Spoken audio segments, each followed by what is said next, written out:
Hey, welcome back. I'm Chris, and today, well, I'd figure we'd play around with a time lapse. So let's go do this real quick. So there's quite a few different ways you can do a time lapse, but today we're specifically, or at least I'm specifically going to be talking about and doing a time lapse with a GoPro. It's pretty much the same as with your phone or any other type of camera like that. Doing it with a DSLR, at least my DSLR, is a little bit different because it doesn't have a built-in intervalometer. Yeah, I'll get it sooner or later. But just the same, it's no different than with that. The settings are all pretty much the same in what you want to do. Now, if you can, you want to make sure that, well, your settings are locked within your camera. You don't want to have anything on auto. It's such that, like, I'm doing a time lapse of a sunset today. I want everything to go dark by the end of it. I don't want my camera to automatically be adjusting for the exposure, and by the end of the time lapse, when the sun should be setting and it should be getting dark, the camera's compensating for that and not overexposing it, but just exposing it correctly. I want everything to go dark. So it's the same thing if I was in the city doing something like that and clouds were rolling in. I would want everything to go dark naturally with the cloud coverage and not have my camera compensate for anything. So putting it in manual and having all the settings locked is definitely key.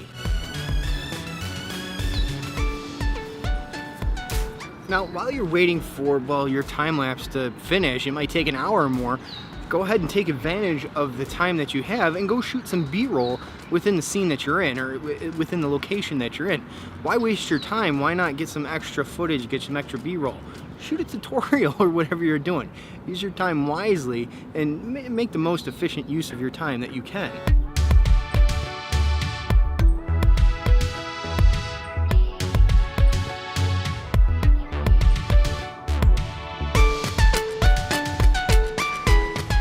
Now, having the option to do so, if you have the tools you can utilize, if you have an automatic slider or even one of those little, to me it's like an egg timer, time-lapse thing, to where you can get some movement within your time-lapse, whether your camera's panning or it's sliding, whatever you have, it might be a good idea. I mean, those things are like $10, where you can add just a little bit of movement within your time-lapse to give it, well, just a little depth and dimension to it.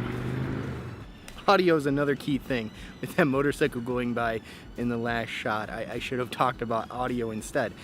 When you're doing stuff like this, you're doing a time lapse, you're getting B-roll, don't forget about your audio. Pay attention to what you're listening to as you're filming. In an instance when I'm talking, I'm not so concerned about the audio behind me, but if I'm putting a bunch of sequences together to shoot B-roll or the time lapse, especially for the time lapse, I want to get some just base level audio of the surroundings that I'm in, hopefully without any motorcycles, cars, or planes or anything like that going by, so that I can just kind of put that within my footage to make everything a little bit more consistent.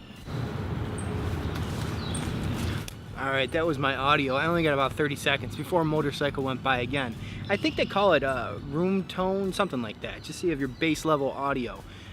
A minute is usually pretty good. You can usually cut and duplicate that and such within your footage if you want. I think this is going to be a pretty uneventful time lapse, but I'll have to wait and see when I get it on the computer. The sky, to my eye right now, doesn't really look anything interesting, but you never know. It all depends on the cloud coverage and what's moving within your time lapse, what's in your frame, what's moving, whether it's cars, people, clouds. On a windy day, it could be the trees, it could be water. Today, it's a little hazy, it's a little overcast. I'm not getting what I want. So I think I'm pretty much gonna wrap things up for today. I've done way too much rambling, and I'll see you on the next one. Now, if I do buy an intervalometer for this camera, I got an idea of kind of a little trick you can do with the camera and an intervalometer. I mean, like a cheap one, like $12. Otherwise, I'll see you on the next one. Check out some other videos and subscribe. Wow, my camera's really shaky right now. See you on the next one.